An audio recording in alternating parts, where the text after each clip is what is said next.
অনুসারী পরিষদ ভাসানী জনশক্তি আজকে ইসরায়েল কর্তৃক যে গণহত্যা হচ্ছে তার প্রতিবাদে আজকে আমরা প্রতিবাদ সভা করেছি।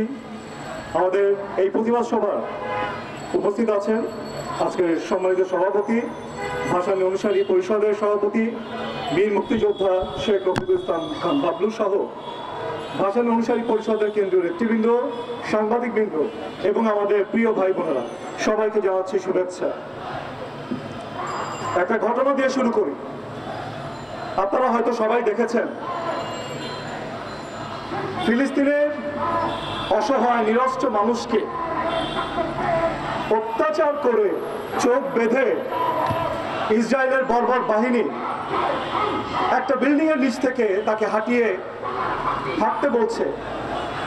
তিনি যে হাঁটছেন তার সামনে একটা গর্ত এবং গর্তের পরে ইসরায়েলি বাহিনী বন্দুক হাতে নিয়ে বসে আছেন। যখনই সে হাঁটতে হাঁটতে যাচ্ছেন তখন গুলি করছে, আর আমার ইসরায়েলি ভাই সেই গুলি খেয়ে সেই গর্তে পড়ছে। আপনি যদি খেয়াল করে দেখেন সেই গর্তে একজন ফিলিস্তিনি ভাই ছিল না, সেখানে শত শত ফিলিস্তিনি বাহিনী ছিল, ফিলিস্তিনি ভাইয়েরা ছিল। কি বর্বরতা, কি ভয়াবহ দৃশ্য! কিন্তু আজকে এই দৃশ্য আমাদেরকে দেখতে হচ্ছে প্রতিনিয়ত। শুরু হয়েছে সে 1948 সাল থেকে এই দখলদার বাহিনী, এই ইসরায়েল সেই 1948 সাল থেকে দখল করা শুরু করেছে এবং তাদের স্বীকৃতি দিয়েছে আমেরিকা এবং ইউরোপ। আজকে দুঃখজনক, আজকে অ্যামনেস্টি ইন্টারন্যাশনাল কোথায়, আজকে জাতিসংঘ কোথায়, আজকে হিউম্যান রাইটস ওয়াচ কোথায়, আজকে আমেরিকা ইউরোপ কোথায়? তারা কি দেখে না আজকে আমার ফিলিস্তিনের সাধারণ জনগণকে কিভাবে পাখির মতো গুলি করে হত্যা করা হয়? তারা কি দেখে না আজকে ফিলিস্তিনকে দখল করতে করতে সমগ্র ফিলিস্তিন দখল হয়ে যাচ্ছে, কিন্তু তারা এখনো পর্যন্ত অস্ত্রের ব্যবসা চালিয়ে যাচ্ছে? অত্যন্ত দুঃখজনক। আজকে 57টা মুসলিম রাষ্ট্র এই পৃথিবীতে আছে, আজকে 200 কোটি মুসলিম এই পৃথিবীতে আছে, আজকে ক্ষেপণাস্ত্র সহ লক্ষ লক্ষ কোটি কোটি অস্ত্র গোলাবারুদ নিয়ে এই মুসলিম বিশ্ব বসে আছে, কিন্তু অসহায় হয়ে মারা যাচ্ছে আমার ফিলিস্তিনের ভাই বোনেরা। এদের কোনো ভ্রুক্ষেপ নাই। আমি নিন্দা জানাচ্ছি। ফিলিস্তিনের পাশে মিশরের মতো একটা রাষ্ট্র আছে, তার পাশে আজকে প্রায় 17টা মুসলিম রাষ্ট্র আছে, কিন্তু তারা চেয়ে চেয়ে দেখছে আর আমার ফিলিস্তিনি ভাই বোনেরা আস্তে আস্তে করে মারা যাচ্ছে, তাদেরকে বিতাড়িত করা হচ্ছে, তাদের এই ফিলিস্তিনকে দখল করে নেওয়া হচ্ছে, কিন্তু এই 17টা মুসলিম রাষ্ট্র তারা কিছুই করছে না। ভাইয়েরা আমার, ঐক্য যদি প্রতিষ্ঠা না হয়, আজকে ফিলিস্তিন ধ্বংস হয়েছে, কালকে বাংলাদেশ ধ্বংস হবে, তারপরে পাকিস্তান ধ্বংস হবে, এখানে মিশর ধ্বংস হবে, সব রাষ্ট্র ধ্বংস হয়ে যাবে।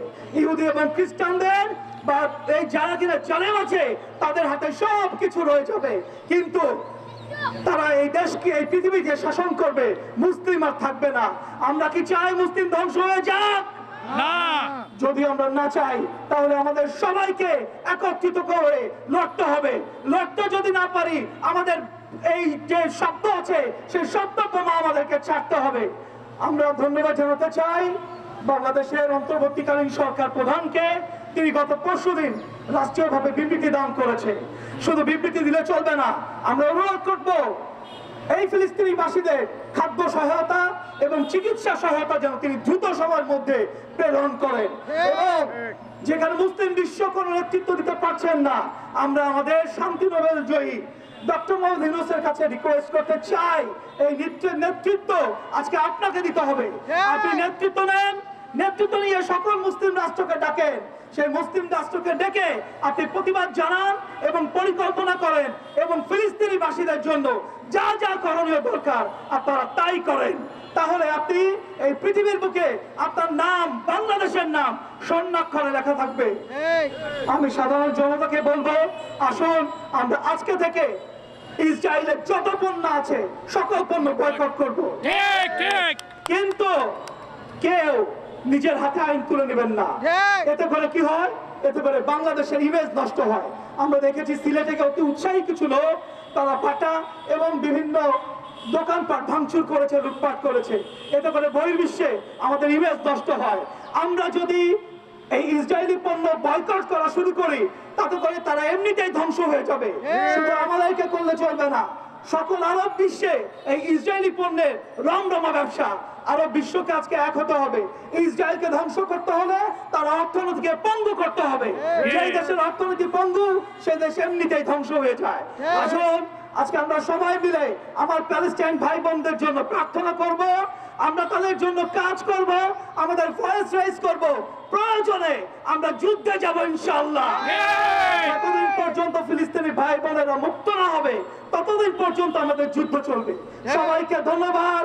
জয় যুগ যুগ জিও তুমি মৌলানা।